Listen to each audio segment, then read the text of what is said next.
stars at night are big and bright. Deep in the heart of Texas, the prairie sky is white and high. Deep in the heart of Texas.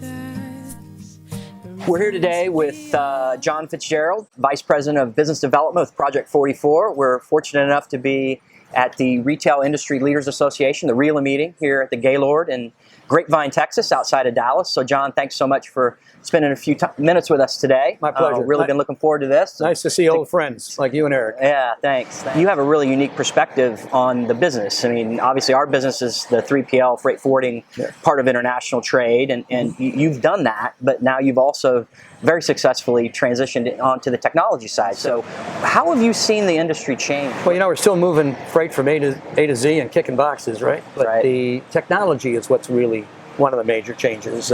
Customers are demanding more and more visibility. Do you belong to Amazon Prime? Of course. Yeah, so if I was in an audience and I asked that, 90% of the hands go up. And so when you go to work, wherever you work, chemical company, manufacturing, you have the same requirements. Hey, where's my stuff? Right. And as a result, it's putting more pressure on the forwarding industry, all the way from origin cargo management, right, to final delivery, first mile to last mile. There's machine learning, there's Internet of Things, right, that is changing the game and allowing more things to be accomplished. The other big thing was the mandate by the U.S. government on electronic logging devices for hours of service. Of course. So now all the trucks have these GPSs right there. So now we know exactly where your stuff is every 15 minutes. So that certainly has been a change. But it still gets back to people, process, technology, and now I'd say the new element is data.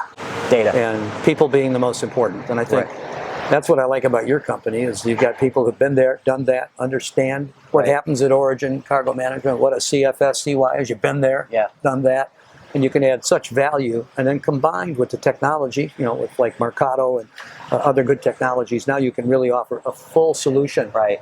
And things that haven't changed are what Lynn talked about, which is trust.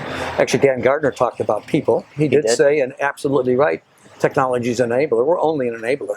It's still, what do you do with that data? And who's going to do something with the data? Right. People. Right. People. And they have to have enough sense and understand the business. What does that data do for my customer?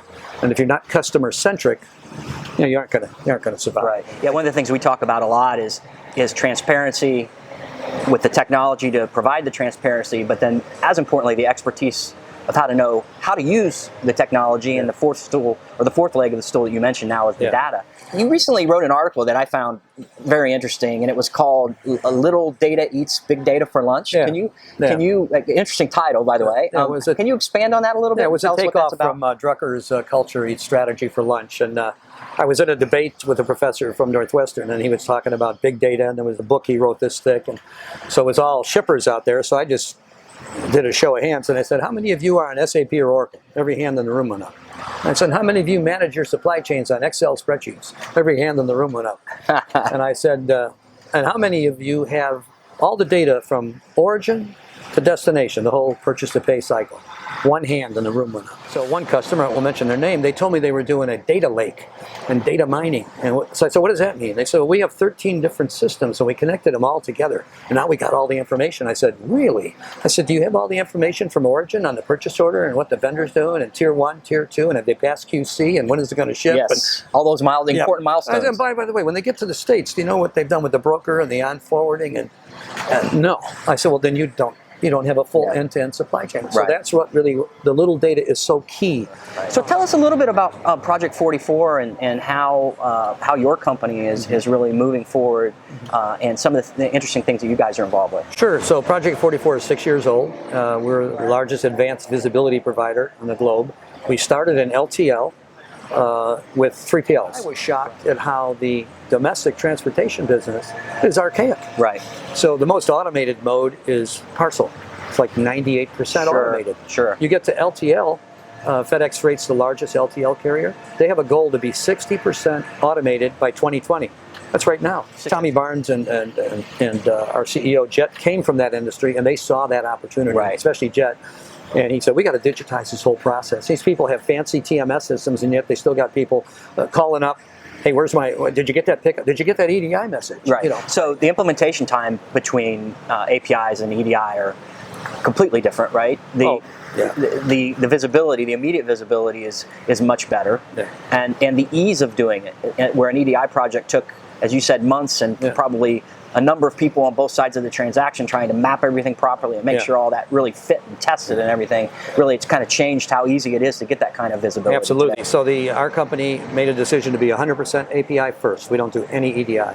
And so we're a one-to-many network. So if you as a 3PL connect with it, or a shipper, you make one connection, we connect to the 100,000 carriers. Yeah, I mean, one of the things that we see is that there seems to be this incredible emphasis, obviously, on last mile, container tracking. Some people are doing a good job of tracking at the PO level and the SKU level, and we've always emphasized the importance of the first mile. What happens when that purchase order is placed and you're doing order collaboration with the supplier, or even further upstream when you're talking about how is that supplier managing the raw materials and the work in process that they have to get in to do the actual production. So if you neglect that first mile part of the supply chain, how can the rest of it go well? Yeah. I've been very interested in what you guys are doing on this tour. I mean, I'm actually kind of jealous. I've always wanted to travel the country in an RV, but my wife said, no way, we got to be in a Ritz or something. So, right. But where are you going next?